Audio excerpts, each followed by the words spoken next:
Welcome back. It's Intro to Physical Anthropology. I'm your instructor, David Leitner.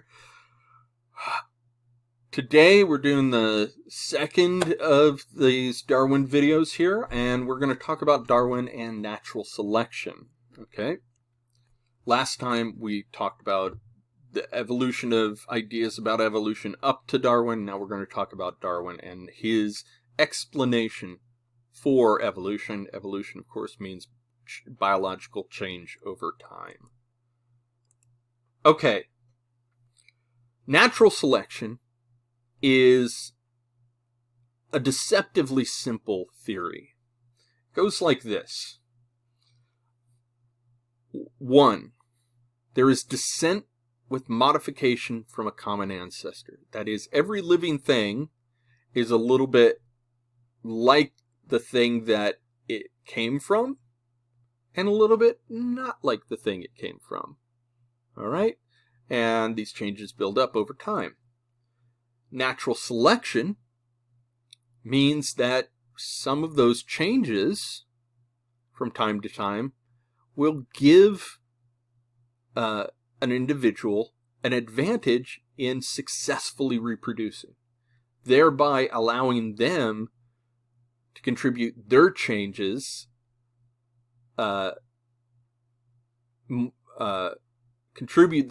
more than other individuals will to the next generation. Okay, so what is descent with modification? Think of descent with modification like a family tree, okay? This is Darwin's notes, actually, in his journal, where he's first sort of trying to explain this and describe it to himself. And he uses an image. This is a great, actually, by the way, too, somebody should do a documentary on how scientists have used visual representation like this and used art in studying the natural world, because I think it's beautiful, even though that's not why he drew it. But here you can see he's sort of speculating that you've got generation after generation after generation that all come forth from a common ancestor down here. It is like a family tree, right? Just like you have siblings, you may have siblings, maybe you don't, but one could have siblings and one could have cousins. They will also have relatives that connect them to those siblings and cousins. You and your siblings have a common ancestor in your parent. You and your cousins have a common ancestor in your grandparent, right? So if you can trace down to the relative you both share, then you have a common ancestor. Okay. Well, it's the same. Modification then simply means that every offspring is slightly different than their parents. And that's an observation that's been made for thousands of years. Works the same way with species. Okay? The idea is that every species, if you extend this idea of generation after generation being slightly different, you can then extend, the accumulation of these changes up into forming new species. But it can't just be willy-nilly. There needs to be something that selects certain kinds of traits and not otherwise. Otherwise, you're just always going to have a random assortment. So that's where natural selection comes in. Natural selection is the evolutionary theory, that is the explanation for evolution that Darwin came up with, that says that in life there is sometimes the preferential survival and reproduction of certain organisms that are better adapted to their environment. In other words, sometimes a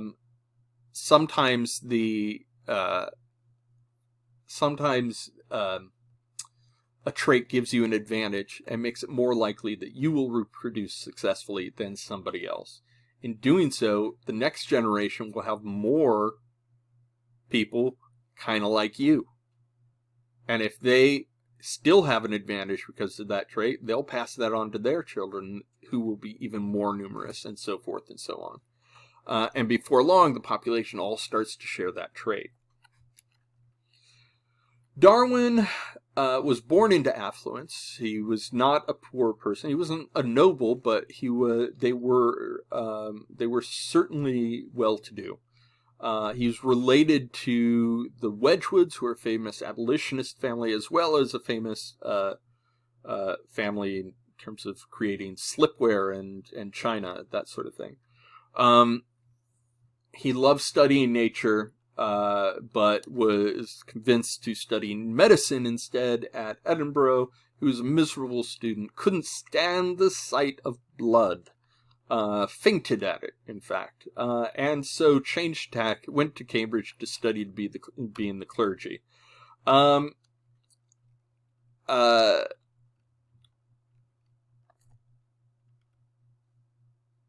After he gets his degree, he's hired to join the expeditionary ship, the HMS Beagle, and he's chosen because they need not only a ship's naturalist, which is what he was doing as a hobby anyways. In fact, actually, most naturalists in Britain at this time were hobbyists like this. They were rich men who had plenty of time on their hands. But he was hired not just as the naturalist, but primarily as the ship's chaplain. Captain Fitzroy, the captain of the ship, was a very religious man, very devout Christian, and needed a companion of appropriate social class, like himself, to fraternize with. It was recognized that captains often went mad on these long voyages because social rules meant that he could not socialize with men of lower stature than himself, and that meant, and there was nobody on the ship usually who could sort of be a companion, because everybody else was either of the wrong social class or was a subordinate. So this caused some tensions, though, because Darwin was not the most devout chaplain you ever saw.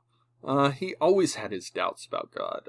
These were exacerbated later in life when he lost one of his most beloved children to what is may have been a genetic condition.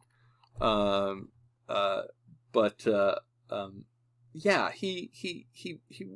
they didn't get along real well. So Darwin spent most of his time in his cabin, either being seasick or cataloging the specimens he was collecting whenever they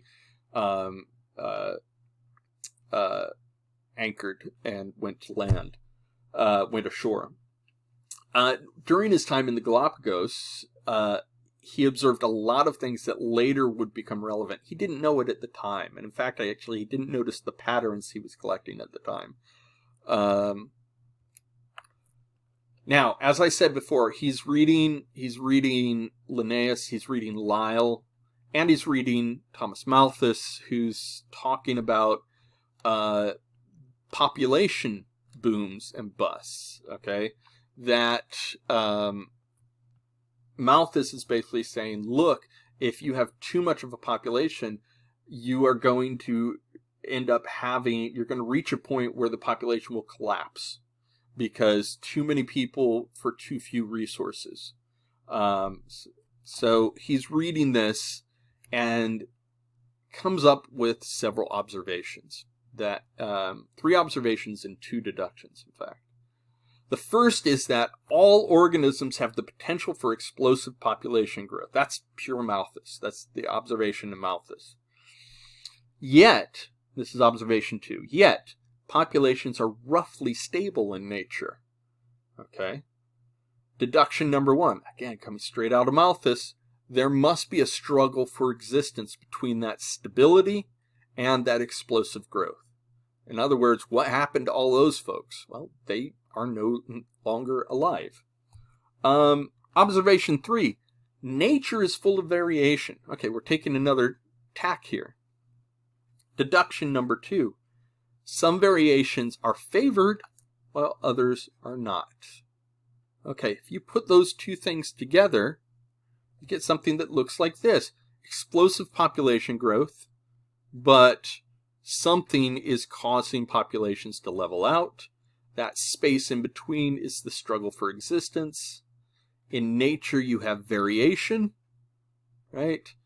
But some variations are favored and others are not. Here, red or orange is favored more than either yellow or green. So over time, there will be more orange than anything else.